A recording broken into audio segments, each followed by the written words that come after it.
వరుసగా 2 కరోనా సంవత్సరాలు వచ్చినాయి. దేశమే కాదు ప్రపంచ ఆర్థిక వ్యవస్థ కుప్పగూలిన పరిస్థితి. అలాంటి 2 వరుస కరోనా సంవత్సరాలను కూడా మా 10 ఏళ్ల పాలనలో మేము ఎదుర్కొన్నాం. అప్పుడు ఒక ప్రత్యేక పరిస్థితుల్లో కేంద్ర ప్రభుత్వం ఈ దేశంలోని అన్ని రాష్ట్రాలకు కూడా 1.75% FRBM అదనంగా తీసుకొని మీరు ఖర్చు పెట్టండి, క్యాపిటల్ ఎక్స్పెండిచర్ చేయండి అని కేంద్రం ఆదేశిస్తే దాని కింద 2020-21లో 17,558 కోట్ల అప్పు, 2021-22 కరోనాలో 10,774 కోట్ల అప్పు, ఉదయ్ స్కీమ్ బలవంతంగా కేంద్రం మన మీద రుద్దుతే 9,000 కోట్ల రూపాయల అప్పు, ట్యాక్స్ డెవల్యూషన్ మనకు హక్కుగా రావాల్సిన ట్యాక్స్ డెవల్యూషన్ ను అప్పుగా తీసుకోమని కేంద్ర ప్రభుత్వం ఇచ్చిన 2,459 కోట్లు, ఇవన్నీ కలిపితే దాదాపు 40,000 కోట్ల రూపాయలు కరోనా వల్ల కేంద్ర ప్రభుత్వ నిర్ణయాల వల్ల ఈ రాష్ట్రం మీద అదనంగా అప్పుల భారం వచ్చింది కూడా దీంట్లో భాగమని కూడా వారు ఈరోజు గమనించాల్సినటువంటి అవసరం ఉంది. ఇకపోతే అధ్యక్ష భట్టి గారు, నేను మొదలే చెప్పాను, 2 భాగాలుగా చెప్పారు. ఒకటి మీరు చెప్పిన లెక్కలు, 2 RBI లెక్కలు. నేను మీరు చెప్పిన లెక్కలు వైట్ పేపర్ లెక్కలకే వస్తూ ఉన్నాయి. వైట్ పేపర్ లెక్కలకు వస్తే అధ్యక్ష, మీరు తెలంగాణ రాష్ట్ర ప్రభుత్వ అప్పు 6,71,000 కోట్లని చెప్పారు. అయితే అది మేమేమంటున్నామంటే విచ్ ఈజ్ నాట్ కరెక్ట్ అని మేము అంటున్నాం. ఎట్లా నాట్ కరెక్ట్ అంటున్నాం అది నేను వివరించదలుచుకున్నా మీకు ఇప్పుడు. ఎందుకంటే ఈ 6,71,000 కోట్లలో రాష్ట్ర ప్రభుత్వం ఏర్పడే నాటికి, మేము ప్రభుత్వం చేపట్టే నాటికే 72,658 కోట్లు అప్పటి ఆంధ్రప్రదేశ్ అప్పు వారసత్వంగా మాకు వచ్చింది. 1. 2, వివిధ సంస్థలకు గ్యారంటీల రూపంలో అప్పటి రాష్ట్ర ప్రభుత్వం ఇచ్చిన అప్పు 15,000 కోట్ల రూపాయలు కూడా మాకు వచ్చింది. 3, ఈ 6,71,000 కోట్లలో బట్టి గారి తెలివితేటలకు మేధస్సుకు మొక్కాలి. ఎందుకంటే మీరు ప్రభుత్వం వచ్చింది డిసెంబర్ 7, 2023, కానీ బీఆర్ఎస్ పార్టీ అప్పుల్లో ఎప్పటిదాకా పెట్టిండ్రు? మార్చి 31, 2024 దాకా మీరు చేసిన అప్పులు కూడా మాకే కలిపినావు నాయన నువ్వు. అది ఎంత అంటే 15,118 కోట్లు. కాంగ్రెస్ ప్రభుత్వం అధికారంలోకి వచ్చినాక తీసుకున్న అప్పు 15,118 మాకే కలిపిండ్రు.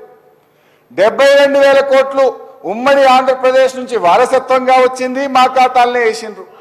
2 కలిపితే 87,776 కోట్లు. ఈ 87,776 కోట్లు మాకు సంబంధమా? ఇది బీఆర్ఎస్ అప్పు కాదు కదా, అది వారసత్వంగా వచ్చింది. ఒకటైతే మీరు ప్రభుత్వంలోకి వచ్చినాక డిసెంబర్ 7 నుంచి మార్చి 31, 2024 దాకా చేసిన అప్పును కూడా మా ఖాతాలో వేసి గోబల్స్ ప్రచారం చేసిన భట్టి గారికి అభినందనలు. ఇకపోతే అధ్యక్ష, ఇక గ్యారంటీలుగా 2014 కంటే ముందు గ్యారంటీల రూపంలో వారసత్వంగా వచ్చిన అప్పు 11,609 కోట్లు. అది 15,000 ఏమో మీరు చేసింది, వారసత్వంగా వచ్చిందేమో గ్యారంటీల రూపంలో 11,609, 15,118 బట్టి గారు చేసిన అప్పును బీఆర్ఎస్ ఖాతాలు వేసిండు, అది 15,118 బట్టి గారు అప్పది. నీ భాషలనే చెప్తున్నా, ఏం చేయాలి మరి. ఇకపోతే 72,658 కోట్లేమో ఉమ్మడి ఆంధ్రప్రదేశ్ నుంచి వారసత్వంగా వచ్చిన ఈ 3 జమ చేసుకోండి. ఈ 3 కలిపితే ఎంత అయిందంటే 99,385 కోట్లు. ఈ 90 లక్ష ఎందుకు నేను కల్ప, ₹1 తక్కువనే చెప్తా.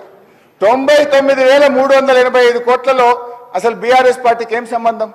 ఇది కూడా మా ఖాతాలు వేసి మీ యొక్క తెలివితేటలు ప్రదర్శించారు, మీకు అభినందనలు. ఇకపోతే మీరు విడుదల చేసినటువంటి వైట్ పేపర్లో, ఇందులో ఈ బుక్లో, ఇందులో మీరేం రాశారు? సరే, ఇందాక మీరు చెప్పిన కాళేశ్వరము, మిషన్ భగీరథ, గొర్రెలు తదితర అన్నీ కూడా మనమే కడుతున్నాం రాష్ట్ర ప్రభుత్వం. అవన్నీ కలిపి కార్పొరేషన్లు తీసుకొని రాష్ట్ర ప్రభుత్వం చెల్లిస్తున్న అప్పు ఎంత అంటే 1,27,208. ఐ అగ్రి, ఇది తప్పకుండా రాష్ట్ర ప్రభుత్వం కట్టాలి. దీన్ని రాష్ట్ర ప్రభుత్వ అప్పుగానే చూద్దాం. FRBM అప్పు 389,673, కార్పొరేషన్ల అప్పు ఏదైతే రాష్ట్ర ప్రభుత్వమే చెల్లిస్తుందో అది 1,27,208. ఇకపోతే మూడోది government guarantee loans which are raised by SPV and serviced by them. అంటే కార్పొరేషన్ అప్పు, ఒక నిమిషం మంచిగా లేదు, please please don't disturb me, I'm not really. ఇప్పుడు లేదండి, నేనేమనట్లేదండి. నేను చెప్పేది ఏంటంటే వారు అసలు బయట కానీ సభలో కానీ లేకపోతే స్పీకర్ గారికి ఏదో నోటీస్ ఇచ్చారని చెప్పారు. అన్నీ కూడా ఆ గ్యారంటీస్ సంబంధించే కదా, ఆ గ్యారంటీసు మరి మీరు ఓకే అంటారు. ఇప్పుడు మరి నేను ఆర్బీఐ అట్లా ఇచ్చింది, సభలో మీ మీద మూమెంట్ ఏంటి నోటీస్ ఇస్తాం, మేమే చర్యలు తీసుకోవాలంటారు. ఇప్పుడేమో సభలో ఒప్పుకుంటుంది. మరి ఒప్పుకున్న తర్వాత ఇంకా చర్చ ఏముంది అసలు? అదే కదా మేము చెప్పేది. ఒప్పుకున్నందుకు ధన్యవాదాలు సార్.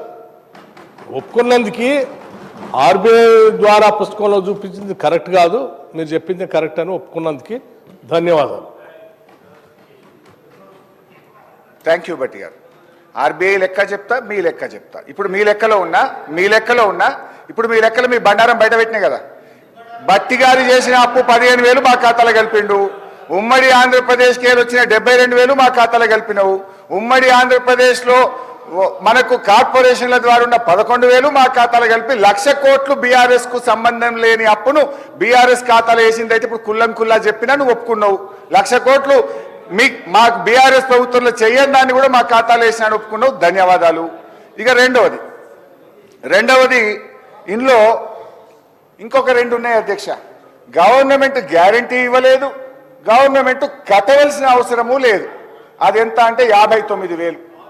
గవర్నమెంట్ గ్యారంటీ ఇచ్చింది, గవర్నమెంట్ కట్టవలసిన అవసరం లేనిది 95,000 కోట్లు.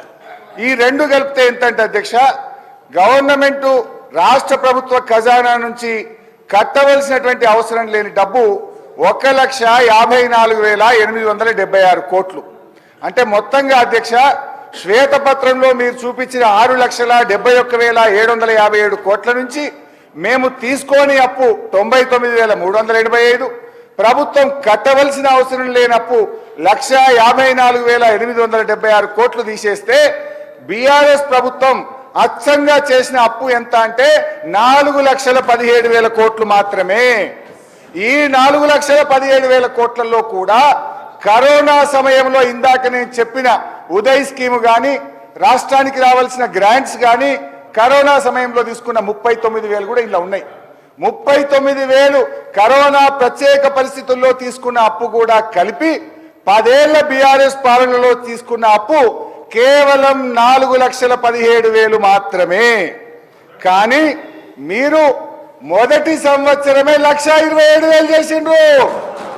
మేము 10 ఏళ్లలో 4,17,000. Correct sir.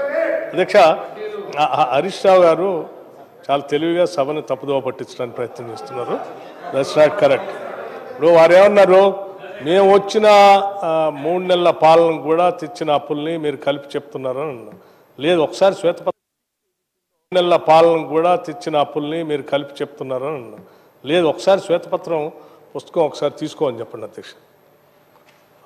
అది తెలంగాణ రాష్ట్ర ఆర్థిక శ్వేతపత్రం, ఆర్థిక శాఖ అప్పుడు ప్రవేశపెట్టినప్పుడు ఆ తర్వాత 3 నెలలు ఇంకా రాలేదు మాకు. అప్పటికి ఆ 3 నెలల కంటే ముందే కదా ప్రవేశపెట్టింది ఇది. ఆ ప్రవేశపెట్టినప్పుడే మేము ఇచ్చింది దీంట్లో చాలా